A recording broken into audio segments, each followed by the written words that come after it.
Assalamualaikum warahmatullahi wabarakatuh. Bismillah, innalhamdulillah. Wassalatu wassalamu ala rasulillahi wa ala alihi wa man walah. Rabbi syrah li sadri wa yassir li amri wa hlul 'uqdatam min lisani yafqahu qawli. Naqulu billahi taufiq. Alhamdulillah, syukur kepada Allah Azza wa Jalla pada pagi ini kita bertemu lagi bagi menyambung bacaan buku Dosa-Dosa Ini Pandang Remeh yang dikarang oleh Syekh Muhammad bin Saleh Al-Munajjid hafizahullah taala. Dan kita ada kitab terjemahan yang kita baca. Okey, saya terlupa, saya nak buka sekejap kitab yang di-download dalam bahasa Arab ya. Okey, terlupa nak buka tadi. Kat mana sekejap.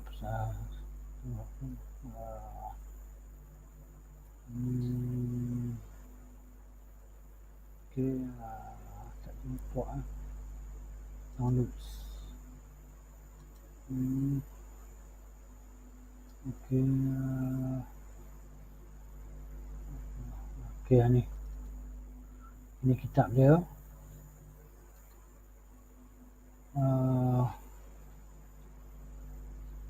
Ini kitab dalam bahasa Arab. Okey, sekejap.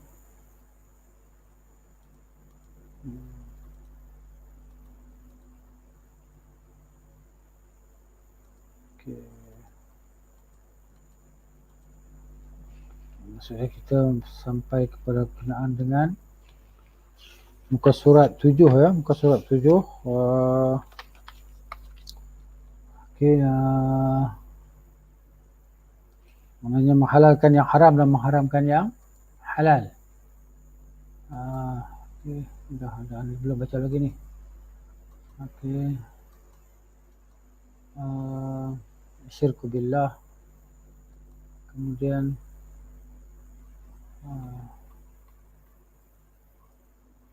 kitab bahasa Arab ni. Siapa boleh baca kitab bahasa Arab, kita baca kitab Arab.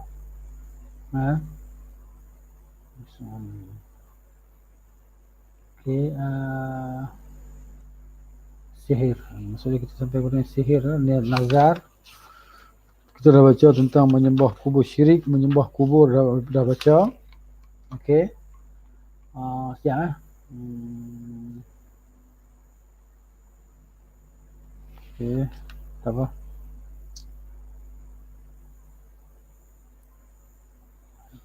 Okey, di sini. Ni. Sebelah sini. Muka surat 7 ya. Dia kata di sini min amsilati syirkil akbar al-'azimah. Okey. الشائعة تحليل ما حرم الله أو تحريم ما أحل الله أو اعتقاد أن أحد يملك الحق sampai situ. Baik.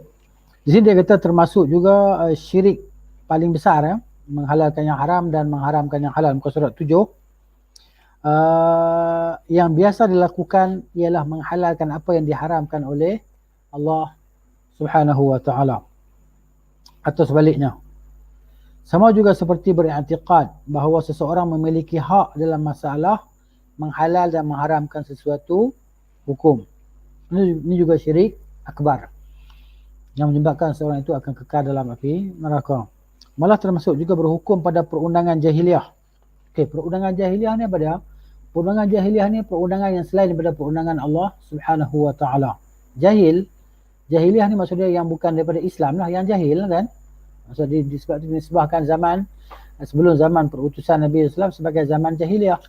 Dan kita hari ini pun telah kembali kepada zaman jahiliah, iaitu kejahilan berleluasa. Maknanya yang mendominasinya adalah kejahilan. Tidakkah kita melihat kepada umat Islam hari ini yang majoritinya adalah umat yang jahil tentang agama mereka. Terutamanya para pemimpin umat Islam hari ini kan. Para pemimpin umat Islam hari ini kita melihat mereka maknanya kejahilan mereka tentang agama, peratus jahil mereka tentang agama itu lebih besar daripada peratus mereka mengetahui tentang agama. Mereka tidak tahu tentang apa itu ta'rif syirik. Okay? Tak dapat nak beza antara syirik besar dan syirik kecil. Apabila mereka tidak mengetahui tentang apa itu kesyirikan, sebab itu ya di antara mereka yang sanggup pergi ke kuil, kan, sanggup pergi ke tempat-tempat ibadah orang-orang kafir tadi, lalu berpakaian seperti mana pakaian penganut agama tersebut. Kemudian datang melakukan ritual-ritual yang dilakukan oleh penganut agama tersebut. Kan? Ini kita saksikan, ini bukan apa yang kita cakap, kita saksikan dalam YouTube ke, dalam akhbar ke, gambar dia kan.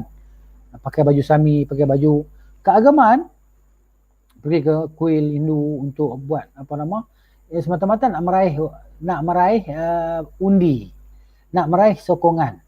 Jadi mereka tak tahu bahawa perbuatan yang mereka lakukan itu telah menggadaikan agama mereka, telah merongkaikan tali ikatan akidah tauhid daripada leher mereka, sehingga mereka tergolong di kalangan orang-orang musyrikin. Kalau mereka mati waktu itu, mana hakikatnya mereka adalah orang musyrik, menyekutukan Allah Subhanahu wa taala pada perbuatan mereka. Walaupun dengan niat dia kata, aku bukan nak ikut percaya pada berhala ni, percaya pada agama ni, tapi aku hanya nak meraih undi. Ini satu kesalahan besar yang dilakukan akibat kejahilan. Terlihat kan? Jadi maknanya pemimpin-pemimpin orang Islam lah, lebih orang Islam tadi. Jadi dalam keadaan itu kalau dia bertaubat, tak apalah kalau dia tak bertaubat, kan? Dalam keadaan dia melakukan perkara itu, dia telah mengeluarkan diri dia daripada Islam. Bahaya kan? Kenapa? Kerana kejahilan.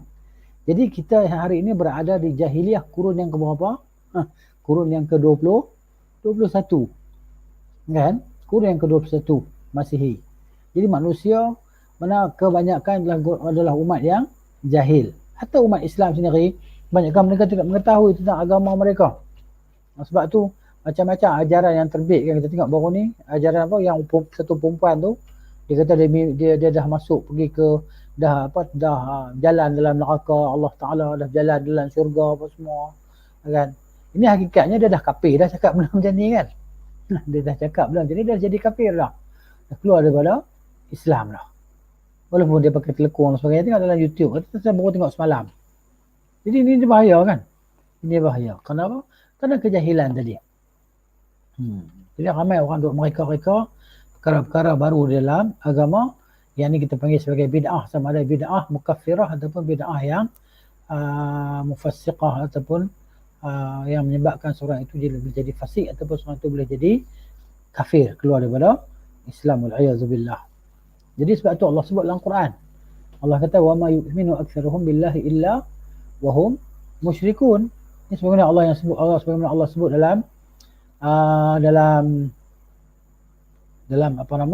Al-Quran surah Yusuf. Allah Taala bagi tahu tidak beriman kebanyakan mereka kepada Allah Taala, melainkan mereka itu menyekutukan Allah Subhanahu wa taala. Keadaan dia beriman tapi dia sekutukan Allah Taala dengan selainnya. Sebab tu Nabi kata di akhir zaman ni manusia pagi dia beriman, petang dia jadi kafir. Kan? Yusbihu mu'minan wa yumsi kafira. Pagi Islam, petang kafir. Petang kafir, pagi Islam. Yabi' dinahu bi'aradin minad dunya qalil. Jual agama dia dengan keuntungan dunia yang sedikit. Maksudnya kalau kita kata pihak pemimpin, dia sanggup jual agama dia untuk meraih undi. Sanggup pakai yang di dahi tu kan, tanda merah di dahi tu, ataupun pakai bunga kalung, betul pergi ke kuil, maknanya buat ritual sikit, kenapa nak raih undi. Ini kita lihat kan berlaku kan. Siapa nak nafi? Okey. Jadi kemudian sebahagiannya pergi ke tokong Cina pula dengan pakaian dia semua, sembah, ambil colok sembah tokong. Ini kufur yang nyata, jelas. Jadi orang macam ni yang nak jadi pemimpin kita, ataupun yang dah pernah jadi pemimpin kita. Jadi maknanya tidak membawa umat kepada ketakwaan dan tauhid lah. Mereka membawa umat, menyeret umat ke dalam kebinasaan. Kenapa? Kerana kejahilan tadilah. Nas'alullah al-hidayah wa taufiq. Baik. Kemudian di sini dia kata sama juga seperti beriktikad bahawa seorang memiliki hak, kita dah baca tadi kan. Okey. Malah termasuk juga berhukum kepada perundangan jahiliah. Macam inilah kita kan di mana-mana kerajaan kita kata di sini kan yang berhukum dengan selain berhukum Allah Taala, maka mereka berhukum dengan hukuman jahiliah. Hukuman jahiliah secara rela dan atas kemahuannya, serta menghalalkan perundangan itu dan percaya bahawa perbuatan itu dibenarkan oleh Allah. Allah telah menyebut tentang perbuatan syirik besar, yang syirik akbar ni kan. Jadi maknanya ini sebagaimana firman Allah Ta'ala, ittakhadhu, Allah kata a'udzubillahi minasyaitonir rajim, ittakhadhu ahbarahum wa ruhbanahum arbaban min dunillah. Mereka mengambil ahbarahum, maksudnya pendeta-pendeta dan ahli agama mereka sebagai Tuhan selain daripada Allah Subhanahu wa Ta'ala. Ketika Adi bin Hatim radhiyallahu anhu, dia sebelum masuk Islam dia musyrik lah. Kemudian dia asal daripada maknanya dia orang Arab yang dia benci kepada Islam di awalnya. Kemudian dia masuk Kristian. Ni kalau dapat tengok di sini boleh baca dalam bahasa Arab ya. Adi bin Hatim Nasraniyan, tapi dia orang Arab. Dia masuk agama Nasrani, dia lari. Dia adalah anak kepada Hatim At-Ta'i al-Mashhur bil Karam. Bapa dia ni seorang yang amat pemurah lah, terkenal dengan sikap pemurah dia, bapa dia ni, At-Ta'i ni, yang terkenal di kalangan kaum dia. Adi pun macam tu, bila dengar Rasulullah ni berdakwah kepada Islam, dia lari meninggalkan kaum dia. Okay? Kemudian dia pergi ke Syam, masuk agama Nasrani. Tapi bila sampai di sana, dia tak suka tempat yang dia duduk tu, lebih daripada dia tak suka kepada Rasulullah SAW. Sampai tempat baru tu, dia tak suka tempat tu lebih daripada dia tak suka kepada Rasulullah SAW. Maka dia kata dalam diri dia, kalaulah aku pergi jumpa Muhammad ni, kalau dia raja ataupun dia orang yang berdusta, saya tidak akan tersembunyi pada aku lah. Aku boleh tahu lah sebab aku orang yang bijak. Yang dia orang bijak, dia boleh tahu tentang apa nama Rasulullah SAW. Kalau sama ada dia raja ataupun dia penipu, aku akan kenal dia. Kan? Jadi kisah Hatim, Adi bin Hatim ni diriwayat. Kan?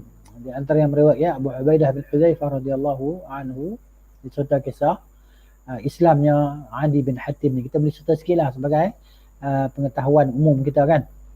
Okey, ringkasan dia begitu. Dia kata Abu Ubaidah bin Hudzaifah, aku bertanya tentang hadis Adi bin Hatim, ya, dan dia berada di sebelahku, wa huwa ila jambi, ya, la atiyahu fa as'alahu, kan? Maknanya kuntu as'alu an hadis, dia aku bertanya tentang hadis Adi bin Hatim, dia tak kenal Adi ni siapa. Maka bila dah jumpa dia pun tanyalah, kan? Maka Adi pun jawablah, Rasulullah SAW telah diutuskan, dan ketika baginda diutuskan, aku amat membencinya. Tidak ada perkara yang paling aku benci lebih daripada aku benci kepada Rasulullah SAW, kata dia. Maka aku pun lari meninggalkan kampungku ke tempat yang yang bertempat atau bumi yang bersepadan dengan Rom. Akhirnya aku berkata pada diriku, kalau aku berjumpa lelaki ini, kalau dia bohong, dia pembohong, aku boleh kenal dia lah. Kalau dia orang benar, aku akan ikut dia. Kalau dia seorang yang benar, aku akan ikut dia. Maka aku pun pergilah, kan? Menaiki kenderaan dia ke Madinah, menuju ke Madinah, sehingga sampai di Madinah orang kenal dia. Dia kata, oh, Adi bin Hatim dah datang lah, kan? Ja'a Adi bin Hatim. Maka Nabi SAW kata, hai Adi, kan? Adi bin Hatim, masuklah Islam, mesti engkau akan selamat. Maka kata Adi, sesungguhnya aku dah ada agama dah. Aku sudah ada agama. Nabi SAW kata, aku lebih mengetahui dengan agamamu daripada kamu. Kristian kan, Nasrani. Nabi kata 2 kali ataupun 3 kali. Tidakkah engkau telah menjadi pemimpin bagi kaum kau? Dia kata, benar, aku memang pemimpin bagi kaum aku. Kan? Tidakkah Nabi kata engkau memakan 1/4 daripada harta rampasan perang? Dia kata, betul. Kan? Maka kata Nabi SAW, sungguhnya demikian, itu tidak halal dalam agama kamu, agama Kristian. Kamu buat benda tu tapi dalam agama kamu tak halal. Jadi kata Adi, kan, aku pun terkejut lah. Fatada'tu lidzalika, aku pun terpegun. Kemudian Nabi kata, hai Adi bin Hatim, masuklah Islam, kau akan selamat. Sungguhnya aku yakin, sungguhnya aku sedang melihat, ataupun sebagaimana Rasulullah SAW bersabda, tidak, sungguhnya apa yang menegah engkau untuk engkau masuk Islam? Tidak menegah engkau masuk Islam, daripada masuk Islam ini melainkan kefakiran dan kesusahan yang kau lihat di sekitarku. Maknanya dia tengok, ramai orang miskin kan. di kalangan para sahabat Nabi ni orang yang dhaif, orang yang fakir, miskin, yang berhajat, kan? Kamu nampak mereka ni miskin-miskin kan? Tapi Nabi kata hampirlah masa nanti akan ada satu wanita kan yang akan bermusafir akan di atas kenderaan dia, haudaj, di atas haudaj ni maksud dia di atas unta yang ada pelantar, ada kemah atau unta tu kan. Dia akan bermusafir, berangkat daripada Al-Hirah tanpa ada teman, sehingga dia akan bertawaf di Kaabah, tak ada siapa yang akan ganggu dia. Dan semuanya akan dibukakan untuk kami semua segala kekayaan harta Kisra bin Hurmuz akan menjadi hak milik kami, dan harta akan melimpah ruah, kata Nabi SAW. Sehingga nanti ada orang yang nak bagi sedekah, tak ada siapa yang nak terima dah sedekah dia. Tu dia. Ini akan berlaku ya. Ini akan berlaku bahawa yang nak akan sedekah tadi, kita nak bagi sedekah, tak ada orang nak terima sedekah dia. Orang akan kata, bagi kat orang lain lah, saya dah ada benda-benda macam ni dah. Saya dah cukup keperluan dah. Nanti macam tu akan berlaku. Dan kata Adi bin Hatim, aku pernah melihat seorang wanita yang berangkat daripada Al-Hirah tanpa ada teman, dia telah pergi bertawaf di Kaabah. Dan aku pula di antara pasukan pertama yang telah menyerang Madain. Madain ni Farsi lah, kerajaan Farsi, dan merampas harta kekayaan Kisra. Dan aku bersumpah dengan Allah Ta'ala kan, yang ketiganya akan datang, iaitu bahawa sedekah kita tak akan diterima oleh orang. Kenapa? Semua orang dah memiliki kekayaan, kan? Sungguh dia adalah sabda Rasulullah SAW. Ini sedikit lah kisah Adi bin Hatim ya. Baik, yang kita nak baca riwayat dia tadi, yang mana dia ni Nasrani ni. Tengok ya. Ini ketika dialog antara dia dengan Rasulullah SAW ketika dia belum masuk Islam lah. Yang belum masuk Islam ataupun dah masuk Islam. Ya. Tengok ya.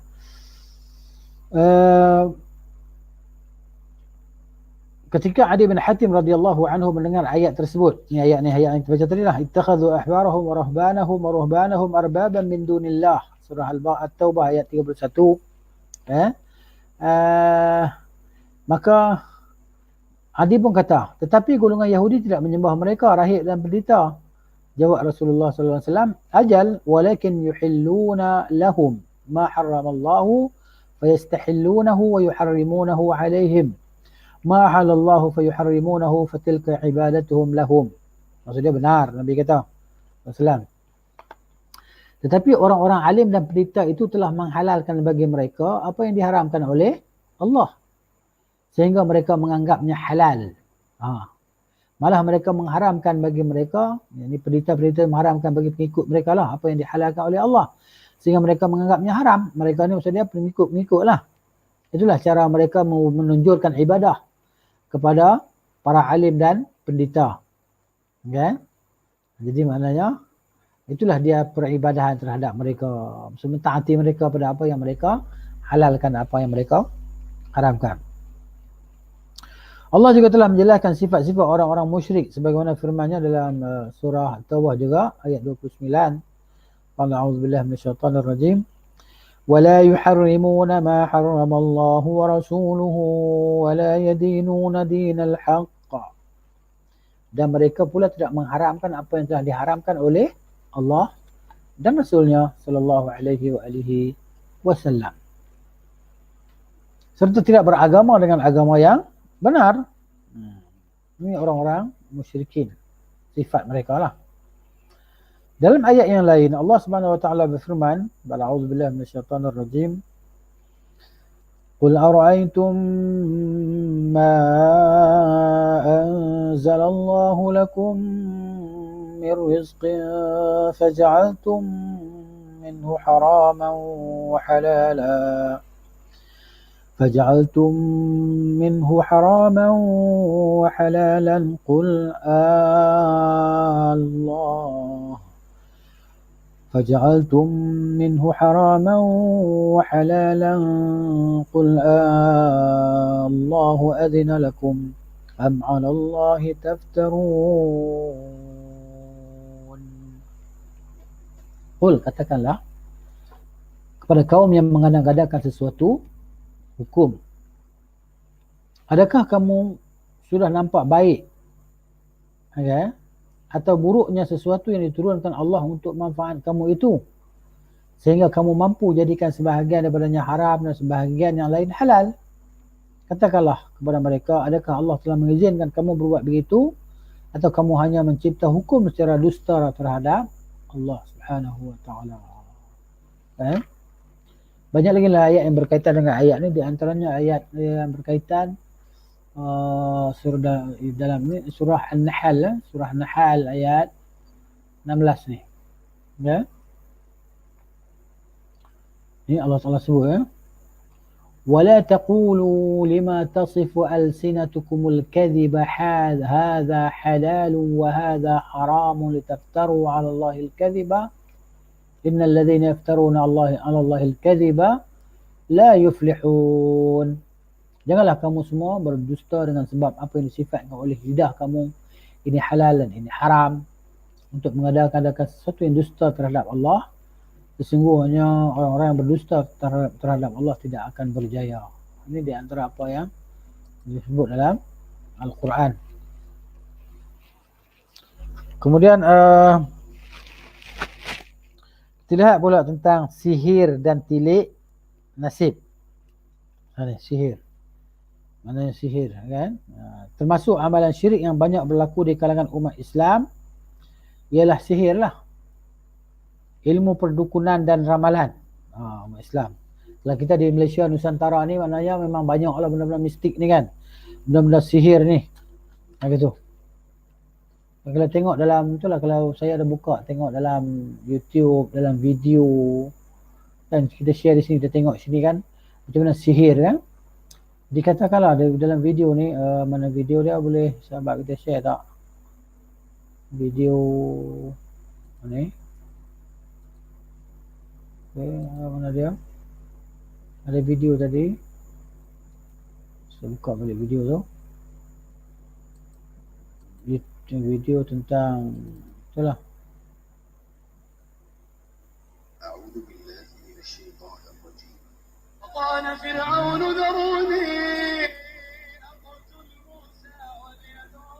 Nampak tak? Dikatakan, saya tutup suara dulu. Dikatakan bahawa telah ditemui naskah-naskah ataupun tulisan sihir yang ditulis oleh tukang sihir di zaman Nabi Sulaiman alaihissalam, telah ditemui oleh orang-orang Yahudi, kan? Dan inilah dia naskah-naskah sihir itu. Terlihat kan? Nampak ni? Bapak Yahudi dah jumpa dah. Ni yang dikatakan, maknanya kan dia perkataan Nabi Sulaiman tu kafir. Dan dalam surah Al-Baqarah ayat 102 kan, wa ma kafara Sulaiman walakinna syayatin kafaru yu'allimuna an-nasa sihra. Dan tidaklah Nabi Sulaiman itu kafir, akan tapi syaitanlah mereka yang kafir, mereka mengajarkan kepada manusia sihir. Nampaklah dalam ni, nampak kan? Itu dalam video ni. Ini dia tulisan-tulisan sihir yang ditemui sejak zaman Nabi Sulaiman alaihissalam, kan? Tengok bentuk-bentuk dia kan, bagaimana. Okey, kita boleh tengok tu kan. Macam mana dia punya kotak yang mengisi dia tu, semua tu tulisan tu kan, yang ditulis pada kertas zaman tu lah. Ini kulit yang jadikan sebagai kertas kan. Tu ukiran dia. Tu ukiran dia. Maknanya ilmu sihir ni. Ilmu sihir. Mana dalam bahasa dia pula bahasa Yahudi ni. Nampak tak? Ni kalau kita tengok kat tokoh Hindu pun ada juga lama-lama macam ni kan. Ada. Ada. Dah beribu tahun disimpan kan? Tak ada jumpa lagi, nampak? Tu ni apa ni tu? Belerang ke apa? Dia tak cerita dalam, tak ulas, dia tak ulasan. Semuanya di sini dia hanya baca ayat Quran je lah.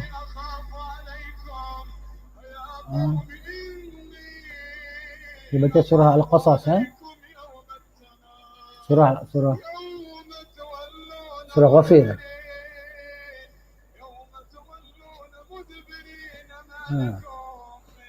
Surah Mukmin dia baca ya.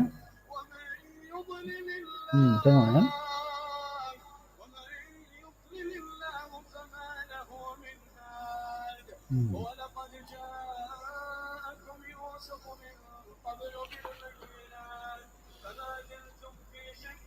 Ada.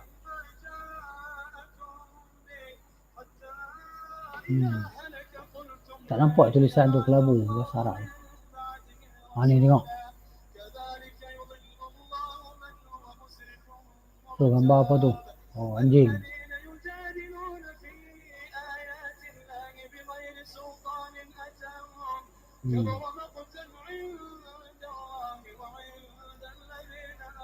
Bahasa Israel Yahudi ni kan.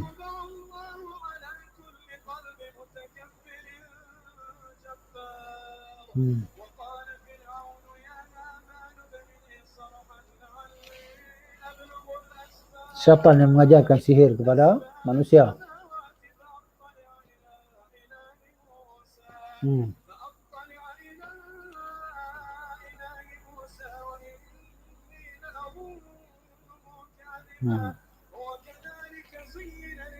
Okey.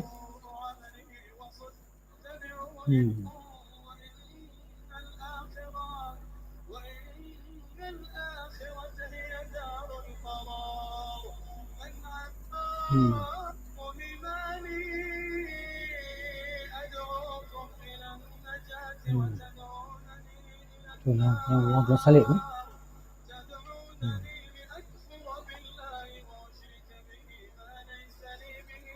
Okey. Ini apa nama? Yang dapat kita lihat kan? Daripada apa nama? Tu alat-alat yang digunakan untuk sihir ya. Sihir dan tilik nasib. Mana dah berlaku sejak zaman Nabi Sulaiman alaihissalam tadi. Dikatakan bahawa baru ditemui benda tu. Baik, kita sini kita baca termasuk amalan syirik yang banyak berlaku di kalangan umat Islam ialah sihir lah. Ilmu perdukunan dan ramalan. Kalau orang Melayu kita ilmu perdukunan. Di sini kita tengok di sini.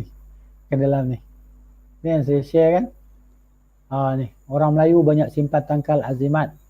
Penjelasan pakar lah. Kan? Gitu. Ini dia. Wafak dia. Tangkal azimat ni. Ya. Tutup bomoh guna benda macam ni kan. Ni. Dia kata tu. Ni orang pergi jumpa Tok Bomoh. Nak ubat. Kebetulan saya semalam ada seorang telefon saya. Dia kata boleh buat ubat sikit tak? Saya kata ubat apa? Dia kata berubat pasal rumah tangga. Astagfirullahaladzim. Saya kata Tok Bomoh ni kan, kita dah pergi minta dekat dia, suruh dia berubat. Dia ni subuh pun tak sembahyang. Kita ni jaga sembahyang lebih daripada dia. Okey.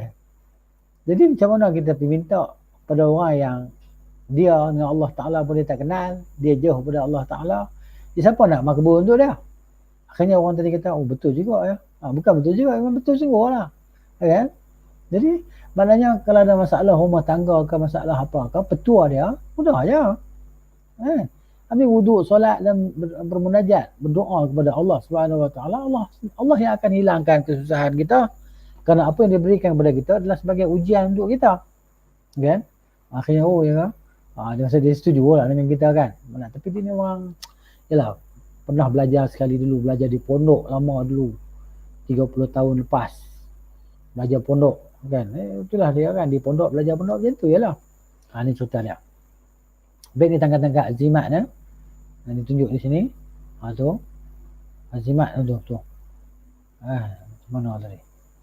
Yang digunakan oleh kebanyakan orang di Malaysia kita ni, Nusantara ni, orang ni ikat duit. Kan?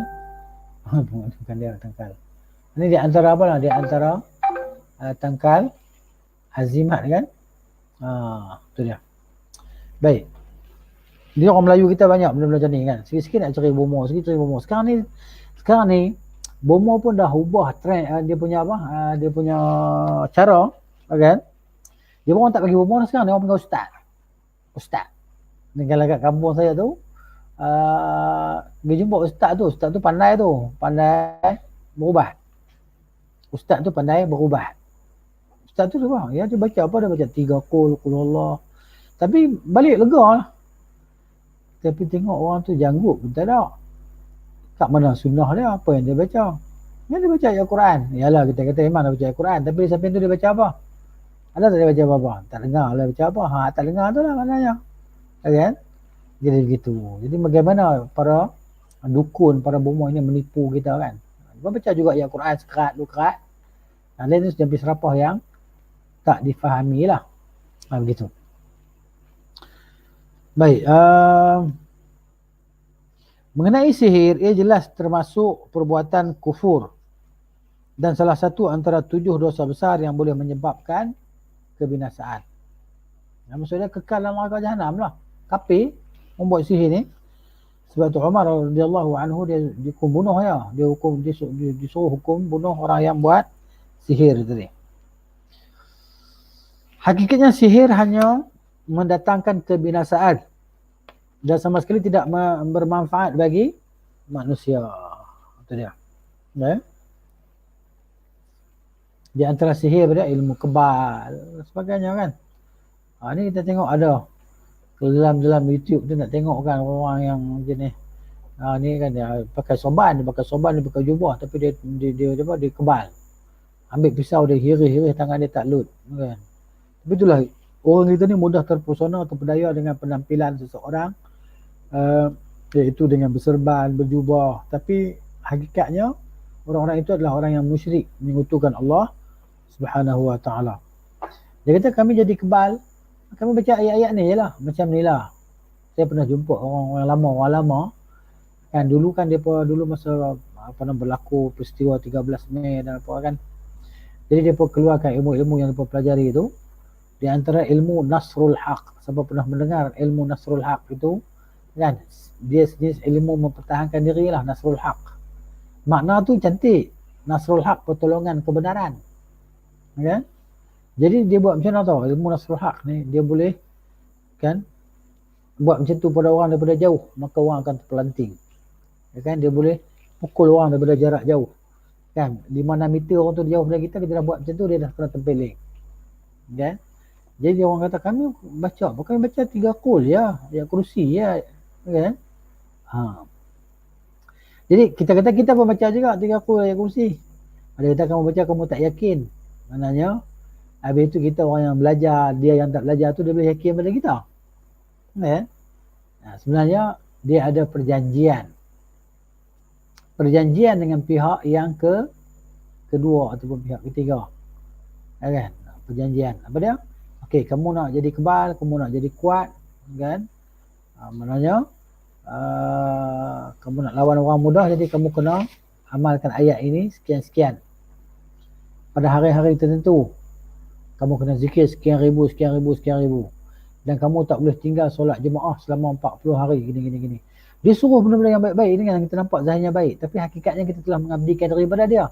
Sekarang kita bukan taat pada Allah Ta'ala dah, kita taat pada jin ni yang akan cover kita ni bila akan kita berhadapan dengan musuh.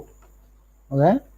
Kita dah ada perjanjian dengan dia, dengan syaitan tadi, dengan jin itu kan. Padahal dia suruh kita baca ayat Quran, suruh sembahyang jemaah jangan tinggal. Sekarang kita tak tinggal solat jemaah tu kerana apa? Kerana jin tu lah. Kerana kita nak kelebihan tadi, nak kebal kan? Nak boleh boleh menghilangkan diri daripada pandangan mata manusia kan. Ini cerita maknanya kita buat benda macam tu, kemudian kita kena puasa sekian-sekian hari, dia suruh kita buat benda macam tu. Kemudian sekian-sekian hari kita tak boleh makan benda yang berdarah, hanya makan sayur kan.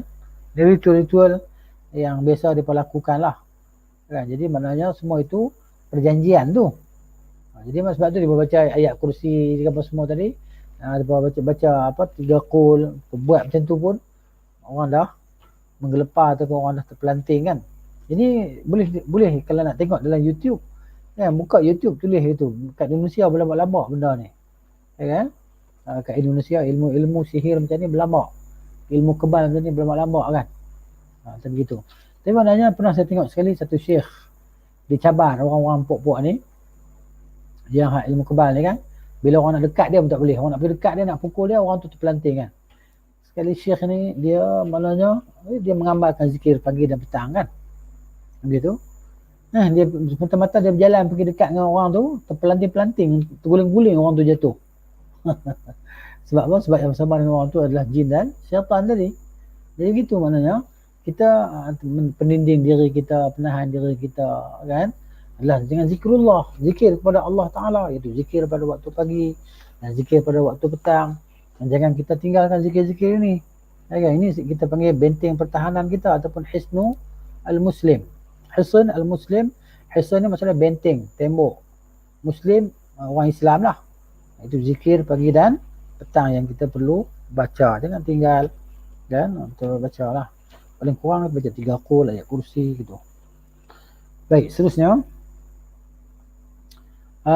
Dia hanya mendatangkan kebinasaan dan sama sekali tidak bermanfaat bagi manusia lah. Firman Allah Ta'ala ba'ala a'udzubillahi minasyaitanir rajim. وَيَتَعَلَّمُونَ مَا يَضُرُّهُمْ وَلَا يَنْفَعُهُمْ. Dan mereka belajar apa yang memberi mudarat kepada mereka dan tidak memberi manfaat kepada mereka. Jadi sihir ni hanya mendatangkan mudarat, dunia dan akhirat. Kemudian firman Allah Subhanahu wa taala, "Wala yuflihu as-sahiru haitsu ata." Sedangkan ahli sihir itu tidak akan mendapat kejayaan di mana sahaja dia berada. Tukang sihir ni macam tu lah, dia tidak akan berjaya. Kan? Sebab tu bila berhadapan dengan orang-orang beriman, ahli Al-Quran, mereka binasa lah, mereka kalah lah. Gitu. Termasuk di kalangan orang-orang yang melakukan kekufuran ialah orang yang mengajar ilmu sihir. Kan? Ini yang Allah sebut dalam surah Al-Baqarah tentang tuduhan orang-orang kafir terhadap Nabi Sulaiman AS dan perkataan Nabi Sulaiman ni tukang sihir. Jadi Allah Ta'ala jawab bagi pihak Nabi Sulaiman AS. Kata Allah, a'udzubillahi minasyaitanir rajim. وَمَا كَفَرَ سُلَيْمَانُ وَلَكِنَّ الشَّيَاطِينَ كَفَرُوا يُعَلِّمُونَ النَّاسَ السِّحْرَ وَمَا أُنزِلَ عَلَى الْمَلَكَيْنِ بِبَابِلَ هَارُوتَ وَمَارُوتَ وَمَا يُعَلِّمَانِ مِنْ أَحَدٍ حَتَّى يَقُولَا إِنَّمَا نَحْنُ فِتْنَةٌ فَلَا تَكْفُرْ. Allah kata, padahal Nabi Sulaiman tidak pernah mengamalkan sihir yang menyebabkan kekufuran itu. Tetapi syaitan-syaitan itulah yang kafir dengan amalan sihirnya. Ini karena mereka lah yang mengajar kepada manusia ilmu sihir. Dan apa yang diturunkan kepada 2 malaikat, iaitu Harut dan Marut di negeri Babil, di Babylon, di Iraq.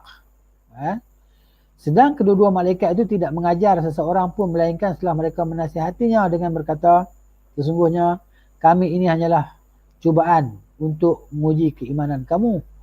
Oleh itu janganlah kamu menjadi kafir dengan mempelajarinya.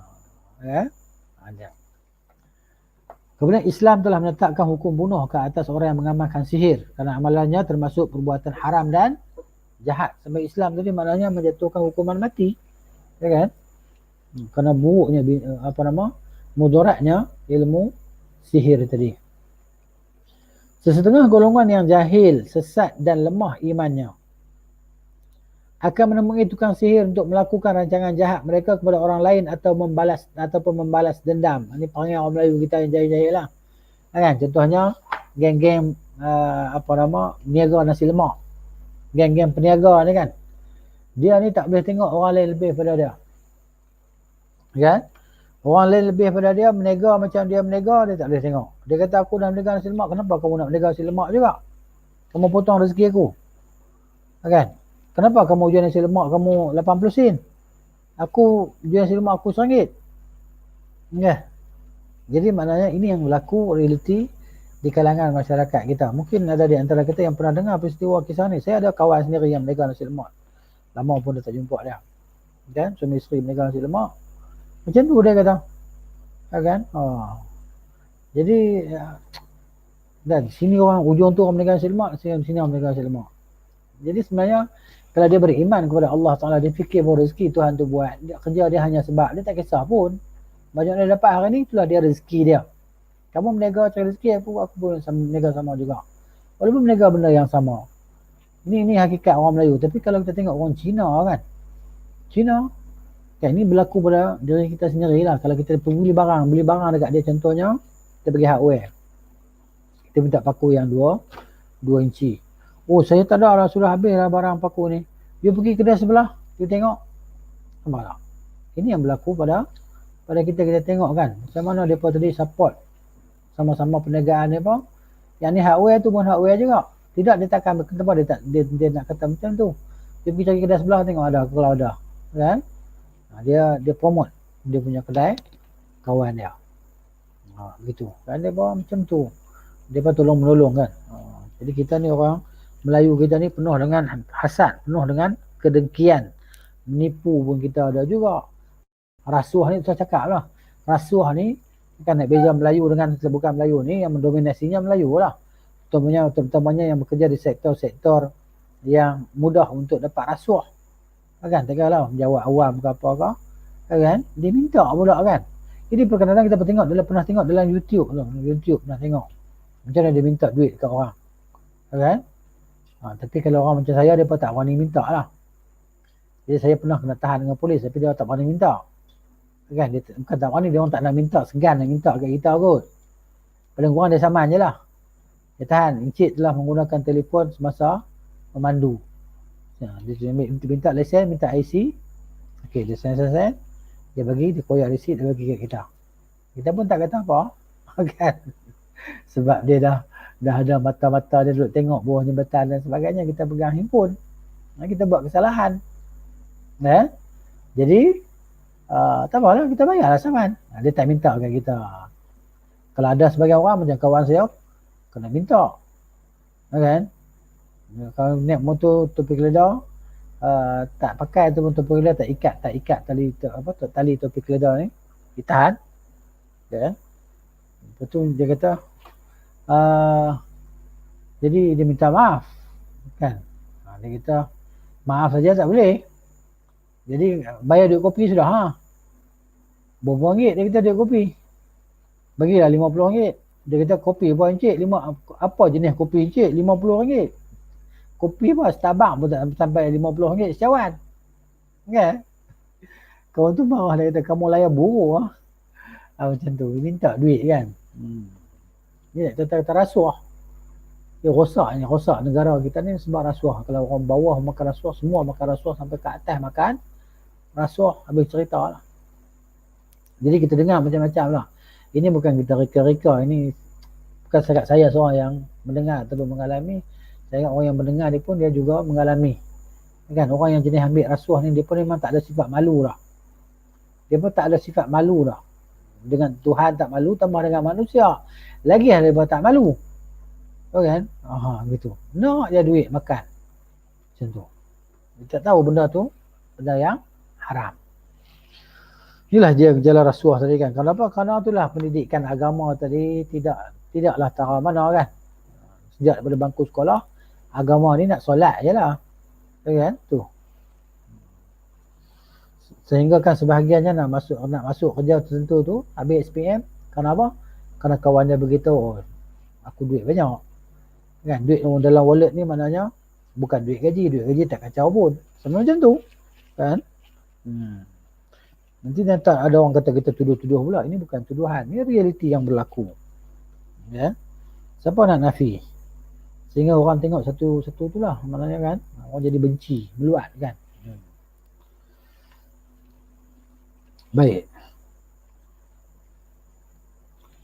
Kemudian tu cerita dia kan, sihir maksudnya, yang sinonim dengan masyarakat Melayu kita macam itulah.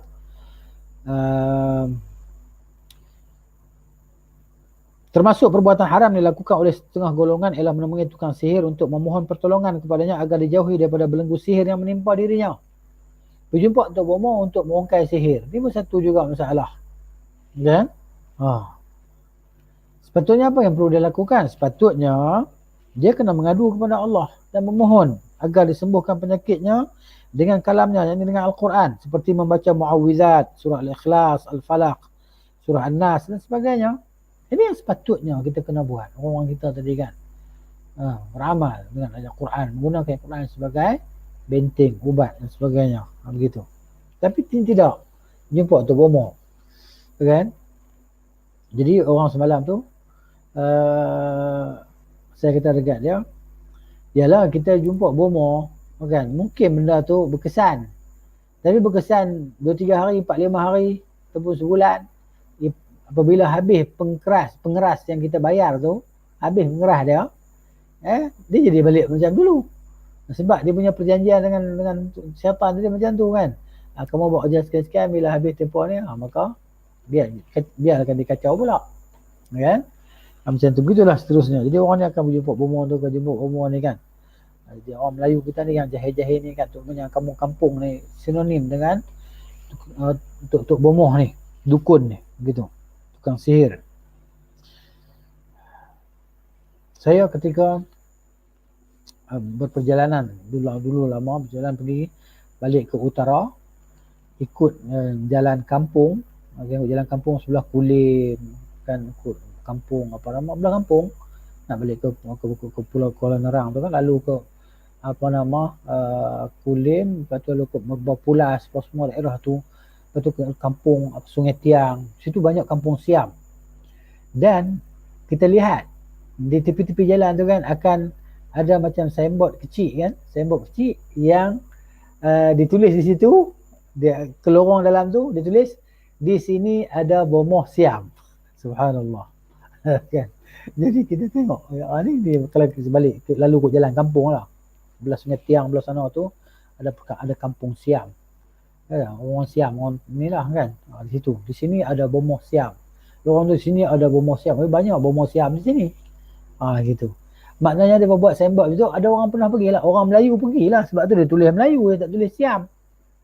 Tulis Rumi. Tulis Rumi pun tak apa nak betul kan. Pakai cat merah, tulis di kotak tu. Kan mana ada bubur plastik sikit, di pacak kayu tepi jalan tu. Orang nak pergi rumah dia kena masuk dalam tu. Jadi maknanya dia buat itu sebab ada orang Melayu duk cari dia lah. Itu cerita lah. Ni. Rosak ni. Ya, sebenarnya dukun dan tukang buat ramalan itu menggunakan kesempatan terhadap masyarakat awam yang meminta tolong kepadanya untuk mengaut keuntungan. Lepas ni beri duit kan. Sebab tu pernah dah dapat surat dalam peti surat rumah kita kan. Dia buka surat tu gambar Tok Sami Buddha. Kan, gambar Sami Buddha. Ini bomoh, ini Sami pandai, banyak ong. Kan. Ramai orang sudah kaya. Kan, dia dapat minta nombor ekor. Dia hantar dalam surat rumah kita. Okay? Jadi dia hantar rambang macam tu lah. Kalau kita boleh bertekat, kita beritahu lah. Kalau dah kaya, kenapa nak hantar surat lagi pada orang? Dah kaya sangat dah. Tok Sami tu pun tak perlu lah. Kan? Nak buat kerja tu. Baik, mereka menggunakan banyak peralatan dan perkakas atas tujuan itu. Macam kita tengok dalam ni, dalam apa nama tadi kan, ni peralatan yang dia berguna tadi kan, ni macam-macam kan. Ni peralatan ni, okay? Jenis-jenis sihir dalam masyarakat Melayu ni digunakan, duit shilling lah apalah kan, pintal tali lah apalah ni. Ni tu tu dia. Biasanya di antaranya yang digunakan keris, kan? Keris digunakan sebagai apa nama? Alat untuk sihir, tangkal dan azimat. Kan? Tangkal dan azimat ni. Contoh dia kan. Baik.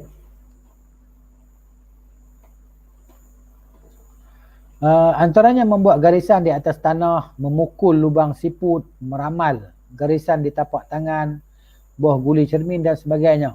Kalau kita buka YouTube, kita tengok kan Ibrahim Maczin tu kan, yang di Taiping tu kan, di Perak tu, bomoh apa dia panggil, bomoh diraja. Ni salah seorang daripada tukang sihir. Ingat dia bertobat dah, dia tak bertobat lagi, buat kerja-kerja syirik dengan Allah Ta'ala tadi. Dia guna ayat Quran juga. La hawla wa la quwwata illa billah. Kan? Baca bismillah. Kan? Baca subhanallah. Macam dia baca. Tapi ritual-ritual yang dilakukan tu, ritual-ritual yang berbentuk kesyirikan lah. Kan? Gitu. Jadi tak kisahlah orang nak buat kerja tu, kalau baca ayat Quran pun tak jadi juga. Maknanya dia tak boleh, sebenarnya benda-benda syirik ni tak boleh nak diislamkan. Dia memang syirik. Ritual yang macam tu, ritual kesyirikan, mana boleh nak diislamkan dengan dibacakan ayat Quran padanya dan sebagainya. Begitu. Baik. Dia ambil dengan buah tu kan, musim corona baru ni kan. Dia gantung buah durian. Musang king kot. Tengok dalam YouTube tu pernah tengok. Kan? Lepas tu buah rambutan. Maknanya sesuatu yang agak ada tasbih menyerupai dengan virus corona yang kita lihat tu kan, ada macam duri-duri. Dia pun ambil rambutan dia gantung, dia ambil buah durian dia gantung, lepas tu dia kata kita pagar Malaysia. Kan? Macam-macam. Ini macam cerita lawak kan. Tapi itulah dia ni serius benar. Tapi ada orang percaya, ada orang pun jumpa dia percaya. Dan saya pernah jumpa ada seorang, dia dah bertaubat dah. Dia belajar sunnah dah. Dia memang dulu pergi jumpa Ibrahim Az-Zain ni, pergi jumpa. Kan? Maknanya dia buat benda tu memang nampak jadi real. Sihir kan macam tu. Buah guli, cermin dan sebagainya, meramal garisan di tapak tangan. Ingatlah walaupun beberapa kali apa yang diramal itu benar-benar berlaku, hakikatnya 99 kali pendustaan telah dilakukannya tanpa disedari. Namun golongan yang jahil tentang agama langsung tidak menyedari hakikat ini kerana terlalu asyik mempercayai dan terpedaya dengan tipu helah mereka. Allah Akbar. Tidaklah heran mereka sanggup berkali-kali pergi menemui tukang sihir, bomoh dan dukun untuk mengetahui nasib mereka di masa hadapan. Adakah bahagia ataupun sengsara, baik dalam hal perkahwinan, perniagaan, mencari barang yang hilang dan lain-lain lagi. Macam orang semalam dia telefon saya, dia masalah rumah tangga. Saya tak tahu lebih lanjut lah. Malas dia nak tanya. Dia kata, kan? Kenapa ya tak buat sendiri? Kan? Buat macam mana sendiri? Yalah, ambil wuduk, sembahyang 2 rakaat, berdoa, nangis-nangis, bermunajat kepada Allah Ta'ala, menangis, menunjukkan hajat kita kepada Allah Ta'ala, permintaan kita tadi supaya Allah makbulkan. Dia kata, dia kata kalau orang buat bagus ni, mana orang buat bagus? Kita pergi jumpa ke Tok Bomoh tu. Tok Bomoh tu, sebahagiannya subuh pun tak sembahyang. Dan kebanyakannya macam tu pun. Dia pun minta kat siapa? Minta kat Allah ke minta kat siapa? Minta pada syaitan dan jin yang mereka berkawan dengan jin syaitan tu lah. Begitu. Ini. Ya. Yang pasti hukum orang yang menemui tukang tilik nasib atau dukun yang mempercayai atau dukun yang mempercayai apa yang dia katakannya, dia telah kafir murtad. Berapa ramai orang kafir murtad dah. Saya tak sedar pun. Pakai kopiah. Dia jumpa Tok Bomoh. Dia jadi kafir murtad, dia tak sedar lah. Kalau mati, orang buat tahlil talqin semua kat dia. Macam tu. Allah Akbar. Kejahilan kan. Jadi bab akidah ni macam tu. Penting. Sabda Rasulullah sallallahu alaihi wasallam, "Man ata kahinan aw arrafan fasaddaqahu bima yaqulu faqad kafara bima unzila ala Muhammadin sallallahu alaihi wasallam." Jadi sesiapa yang menemui dukun atau tukang tilik lalu membenarkan apa yang dikatakan olehnya, dia benar-benar telah kafir, tidak beriman dengan apa yang diturunkan kepada Muhammad sallallahu alaihi wasallam. Sebaliknya, jika orang yang datang menemuinya tetapi tidak mempercayai bahawa mereka mengetahui perkara-perkara gaib, mereka ni saja tukang-tukang sihir ni lah, tukang-tukang ramal ni, atau hanya pergi sekadar ingin tahu, mencuba nasib dan seumpamanya, dia tidak tergolong dalam kalangan orang yang murtad, tapi solatnya tak diterima selama 40 hari. Itu dia. Tapi bukan dia percaya pun. Saja tu je. Suka-suka. Kan? Orang kata syok-syok. Macam tu pun kalau dia buat, dan solat dia tak diterima 40 hari. Solat kena solat. Tak solat, bahaya. Kan? Rosak agama dia. Dia kena solat. Bila solat tak diterima pula. Itu dia. kan? Solat dia jadi macam bekas yang bocor, masuk keluar habis macam tu. Ya Rasulullah SAW bersabda, man ata arrafan fasa'alahu an syai'in lam tuqbal lahu salatun 40 lailatan.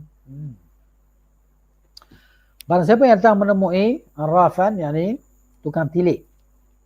Arafah ni diambil, arrafan diambil daripada perkataan ain, ra dan fa, arafah, kenal, tahu. Jadi orang yang arrafan maksudnya dia banyak, dia mendakwa dia banyak mengetahui lah, banyak mengetahui benda-benda gaib ni, kan? Dia orang yang mendakwa mengetahui benda gaib ni maknanya kafir lah, tu jelah, kan? Kemudian sesiapa yang menemui tukang tilik lalu bertanyakan sesuatu kepadanya, solatnya tidak diterima selama 40 hari.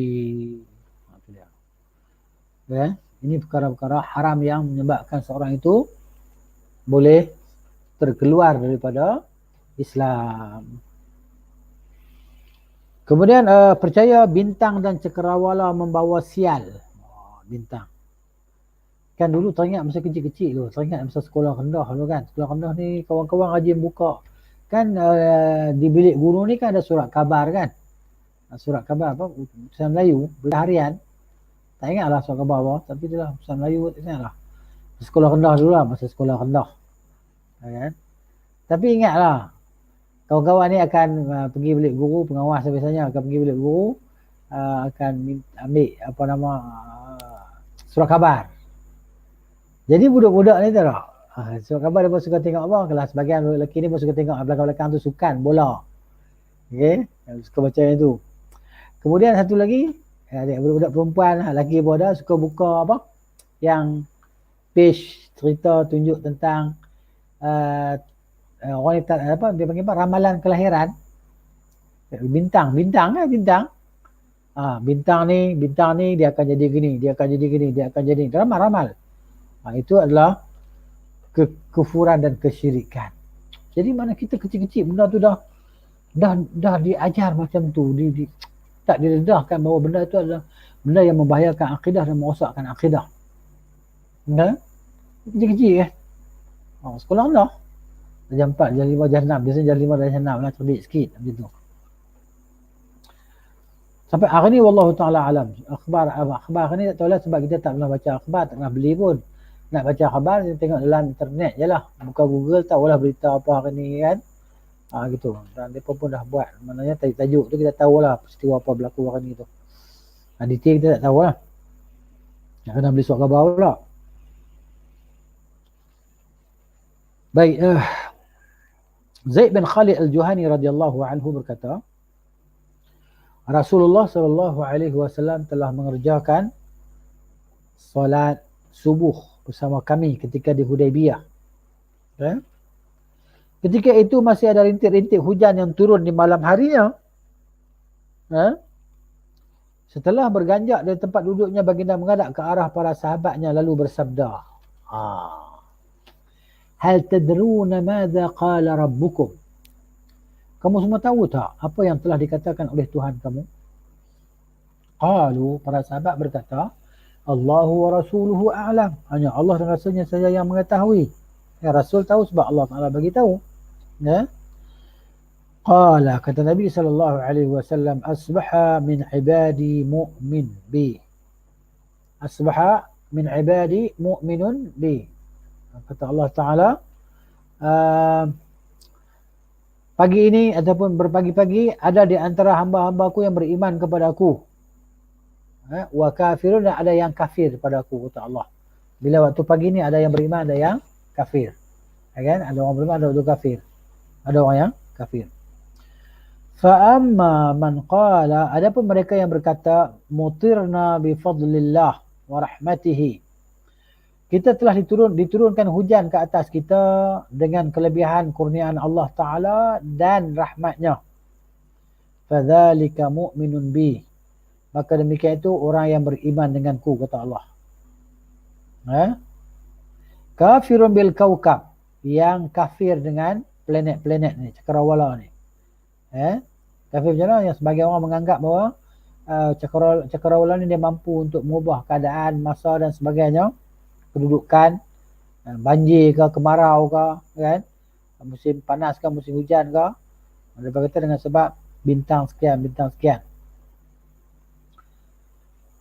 Wa amma man qala, kan, dan ada pun mereka yang mengatakan binau'i kadza wa kadza, kan, mana kita diturunkan hujan dengan kedudukan bintang begini dan begini, fadzalika kafirun bi, maka demikian itu orang itu kafir dengan aku, mu'minun bil kaukab, dan dia beriman dengan planet-planet tadi. Ini hadis yang jelas dan nyata lah. Termasuk kategori ini juga mempunyai ramalan, mempercayai ramalan, dan pengkaji bintang. Ramalan pengkaji bintang ni astrologi, kan? Seperti yang kita ketemui di banyak terdapat di akhbar-akhbar dan majalah. Maknanya bukan di Malaysia sajalah. Syekh ni orang Arab, dia cakap dalam sudut konteks orang Arab lah, kan? Jika dia mempercayai adanya pengaruh bintang dan planet-planet tersebut, dia telah melakukan perkara syirik. Ini syirik besar lah. Syirik besar. Jika dia hanya membaca sekadar hiburan saja, suka-suka saja, kan, dia telah melakukan maksiat dan dosa. Kerana tidak boleh mencari hiburan dengan cara itu. Mana boleh cari hiburan dengan cara dosa? Tak boleh. Macam orang dengar muzik lah, dengan muzik, nyanyi, lagu, ini perkara yang diharamkan. Jadi maknanya sebahagian dijadikan lagu itu untuk mendekatkan diri pada Allah, mengingati Allah, zikir dengan Allah disertai dengan alat-alat muzik. Ini juga perbuatan yang haram. Benda yang haram macam mana kita nak halalkan dia?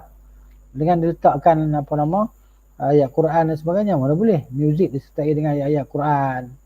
Ini benda yang diharamkan oleh Islam. Jadi tentang muzik ni ramailah yang terfitnah karenanya, kan. Tentang muzik ramai yang kena fitnah. Nasallallahu al-afiyah. Minta Allah Ta'ala pelihara kita daripada segala bentuk yang Allah Ta'ala haramkan, kan. Minta Allah jaga kita, family kita daripada perkara musibah ini. Sebab musibah muzik ni kan berleluasa, kan. Naik kereta ya, buka switch ya, kan. Buka switch, tekan switch enjin ya, maknanya dia dah keluar dah radio sekian. Saya dengar lah orang tu menyanyi, orang ni menyanyi, orang tu menyanyi, orang ni menyanyi, kan. Jadi hati kita akan jadi bertambah gelap. Tambah gelap lah. Lebih gelap daripada cermin kereta lagi, kan. Cermin kereta gelap tu. Itu mana dia.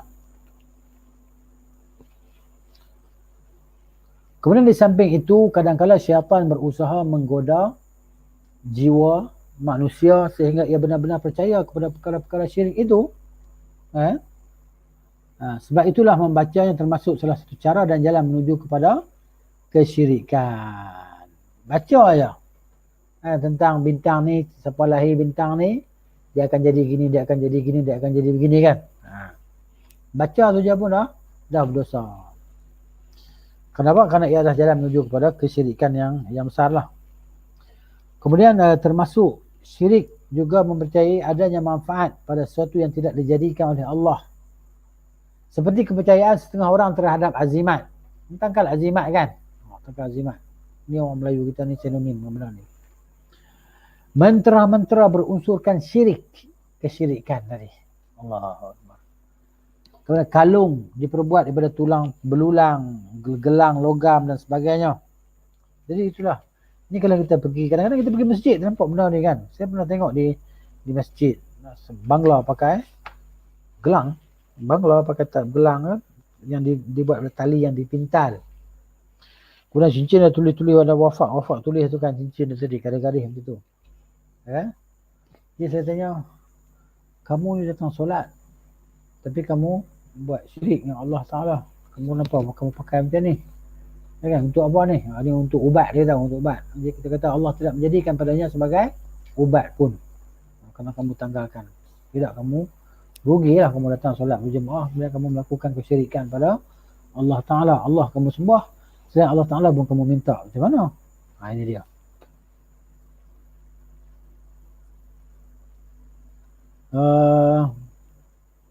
Sebenarnya mereka menggunakan peralatan tersebut menurut perintah dukun, tukang sihir, atau memang sudah menjadi kepercayaan mereka sejak turun-temurun.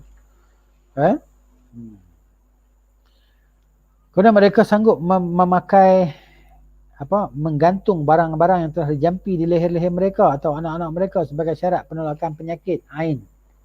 Ini kan masyarakat kita macam tu juga kan. Kadang-kadang tu lah dia ditangkal di leher budak tu sampai berkulat lah. Lama kulat kain, kesian. Geram je kita nak gunting. Gunting tadi mak dia tahu kita buat. Jadi kalau kita berani buat, kita buat lah. Kan? Kita bagi penjelasan betul-betul. Ni kesyirikan. Kan? Tak boleh buat benda macam ni. Sebagai orang dia ambil tali kasut tu, tali kasut busuk tu kan, gantung di leher. Untuk apa? Untuk halau cacing. Supaya cacing tadi jangan agresif dalam perut kita dan sebagainya. Apa kaitan tali kasut buruk dengan perut kita tadi? Cacing dalam perut tu. Apa kaitan dia? Wah, ni dia. Azimat tadi. Kadang-kadang mereka mengikat azimat dan barang itu di badan mereka. Ikat tangan, ikat di pinggang kan. Kebal. Menggantungnya di dalam kereta atau rumah. Dalam kereta pun dia bergantung. Depan kereta, kat cermin kereta tu kan dia bergantung. Pun digantung dalam rumah. Biasa tengok ada rumah orang Melayu kita pernah tengok. Siapa-siapa tengok. Di depan pintu tu. Depan pintu. Kan atas pintu tu. Dia tulis. 3 segi tu. Wafak 3 segi tu. Tulis ayat apa tahu kiri kanan bawah tu kan. Untuk mengelakkan penyamun masuk. Kita kata lah kat dia. Penyamun tak akan masuk rumah kamu. Sebab rumah kamu bukan ada apa. Nak masuk buat apa? Dia pun tahu rumah kamu tak ada apa pun. Beras pun tak cukup. Nak makan. Dia nak masuk cari apa? Gitu kan.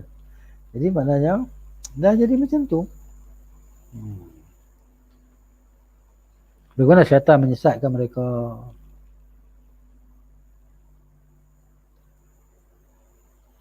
Okey. Mereka menggunakan peralatan tersebut. Mereka sanggup menggantung barang-barang yang telah dijampi di leher-leher mereka atau anak-anak mereka sebagai syarat menolak penyakit ain, nasir jahat. Kadang-kadang mereka mengikat azimat dan barang itu di badan mereka. Menggantungnya di dalam kereta atau rumah. Memakai cincin dengan pelbagai bentuk permata. Di samping kepercayaan tertentu seperti menolak bala atau menghilangkan musibah. Jadi maknanya Allah Ta'ala kata, Qul la yusibana illa ma kataballahu lana. Kan? Katakanlah tidak akan kena pada kita melainkan apa yang Allah Ta'ala telah timpakan kepada kita. Kan? Jadi gitu. Tengok ayat Quran ni apa Allah kata. Kan?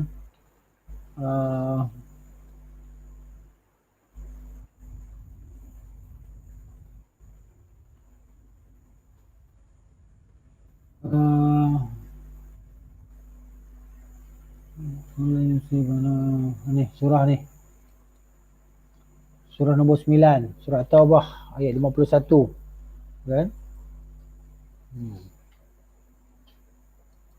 Allah kata, "Qul lan yusibana illa ma kataballahu lana huwa maulana wa 'ala Allahi falyatawakkalul mu'minun." Qul, katakanlah wahai Muhammad SAW, la yusibana, tidak sekali-kali akan menimpa kami sesuatu pun melainkan apa yang telah ditetapkan oleh Allah bagi kami. Dialah pelindung yang menyelamatkan kami dan dengan kepercayaan itu maka kepada Allah jualah hendaknya orang-orang yang beriman bertawakal. Inilah ni ayat ni. Ayat tauhid ni. Ya, ni ayat tauhid. Qul la yusibana illa ma kataballahu lana huwa maulana wa 'ala Allahi falyatawakkalul mu'minun. Itu dia. Baik, kemudian tidak syak lagi hal seperti ini bertentangan dengan perintah tawakal kepada Allah. Malah hal itu menambahkan lagi kelemahan yang sedia ada pada diri manusia. Apatah lagi jika dia berubat menggunakan barang-barang yang diharamkan. Berbagai-bagai bentuk azimat yang digantung sebahagian besar daripadanya termasuk syirik jali. Syirik jali ini syirik yang jelas atau nyatalah. Begitu juga meminta pertolongan kepada setengah golongan jin atau syaitan. Gambar-gambar yang tidak bermanfaat, tulisan-tulisan yang tidak mempunyai maksud dan sebagainya. Sebahagian tukang tilik menulis ayat-ayat Quran yang bercampur aduk dengan ayat-ayat berunsurkan syirik. Ini dia. Okey. Bahkan ada sebahagian mereka menulis ayat-ayat Quran dengan menggunakan sesuatu yang najis. Allahu Akbar. Atau menggunakan darah haid. Hakikatnya perbuatan itu menggantung atau mengikat semua perkara tersebut adalah haram dan mendatangkan kesyirikan dan kekufuran kepada Allah Subhanahu wa taala. Ini dia.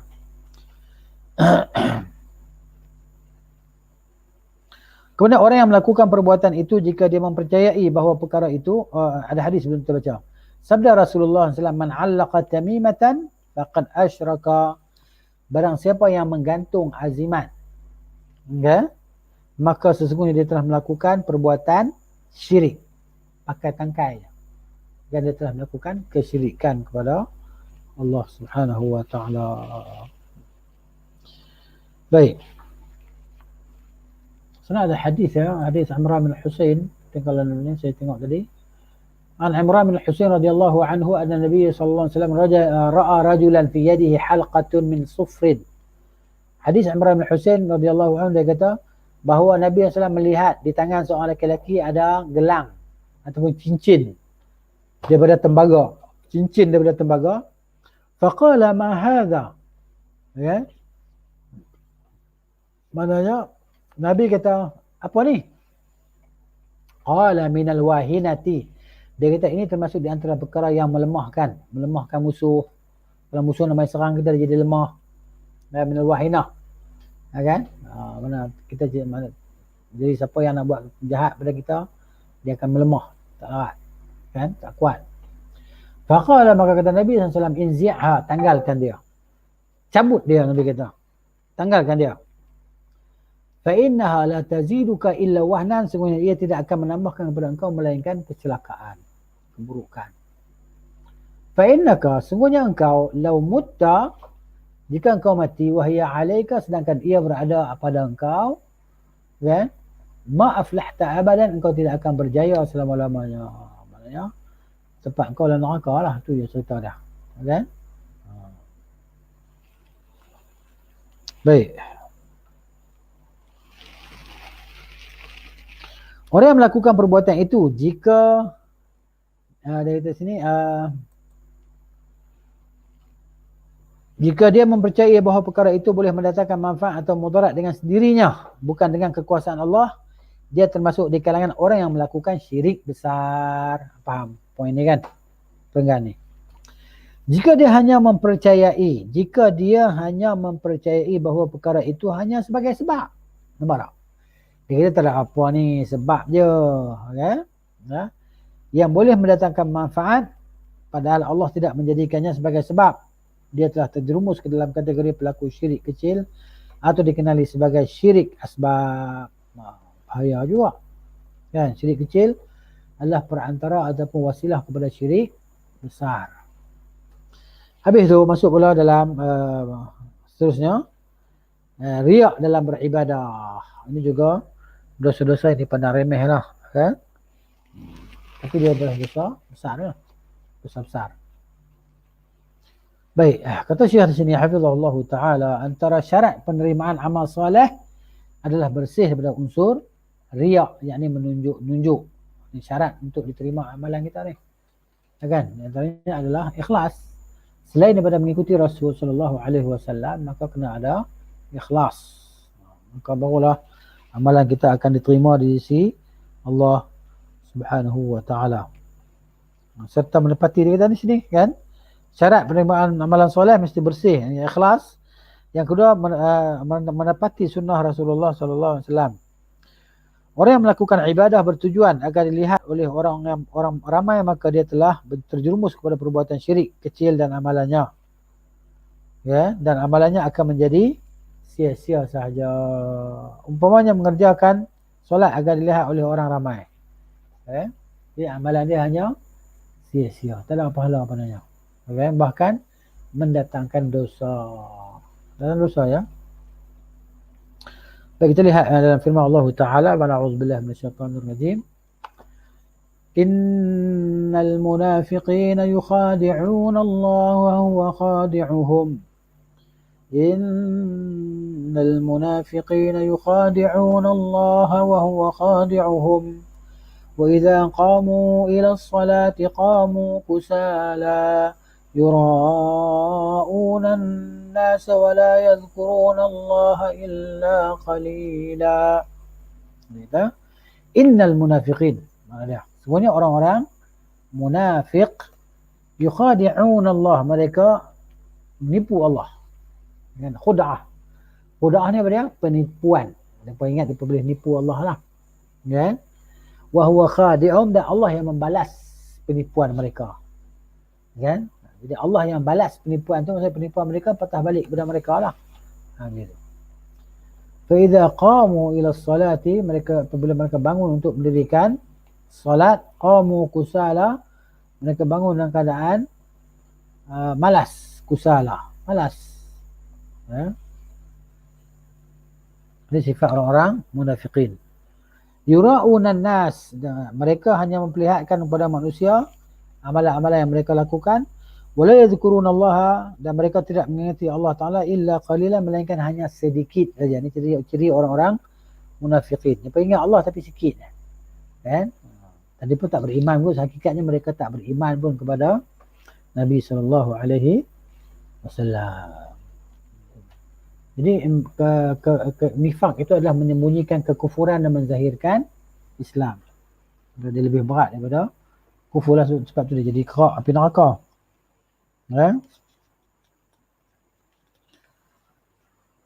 Jadi begitu maknanya riak. Jadi macam mana cara kita nak menjauhkan diri kita daripada riak ya? Riak ni maknanya dia syirik kecil dan dia merupakan lautan yang tidak bertepi lah. Siapa orang boleh kena, ustaz ke anak murid ke, siapa boleh kena riak ni kan. Jadi macam mana cara kita nak mengelakkan diri daripada riak itu? Yang pertamanya doa lah kepada Allah Ta'ala. Di antara doa yang diajar oleh Nabi SAW untuk menjauhkan diri kita daripada riak pada Allahumma inni a'udzubika an usyrika bika syai'an wa la a'lamuhu wa astaghfiruka lima la a'lamuhu. Doa untuk menjauhkan diri kita daripada riak ni. Riak ni bahaya. Kan? Dia merosak masuk dalam diri kita lah, hati kita lah, kadang-kadang kita tak sedar. Kan? Jadi nak menunjukkan amalan kita pada orang tu, nak cerita amalan soleh kita pada orang. Sebab tu sebagian kita kan dia ada mesej dalam Facebook, dia mesej dalam WhatsApp, dia kata salam tahajud. Salam tahajud pada sahabat-sahabat semua, semoga Allah Ta'ala memberi kepada kita rezeki yang melimpah-limpah, diberi kesihatan yang baik, dijauhkan kita daripada bala bencana, penyakit yang berat-berat dan sebagainya. Doa ni bagus. Tapi apabila dia dah mula nak cerita pada orang tentang amalan yang dia lakukan, di situ ditakuti, dibimbangi. Kan? Amalan dia akan jadi sia-sia, tidak ada pahala padanya. Begitu. Baik. Kemudian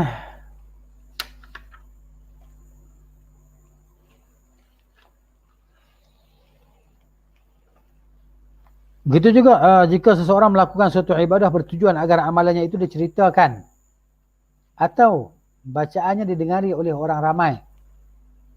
Nampak? Perbuatan itu termasuk syirik kecil. Syirik kecil, tapi kalau ada jadi banyak ni macam mana? Kan? Jadi susah lah.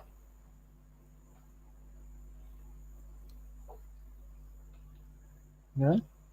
Kemudian perbuatan itu termasuk syirik. Rasulullah memberi peringatan kepada mereka, kepada golongan ini sebagaimana diriwayatkan oleh Ibn Abbas radhiyallahu anhuma, katanya man sam'a Allahu bihi wa man ra'a Allahu bihi.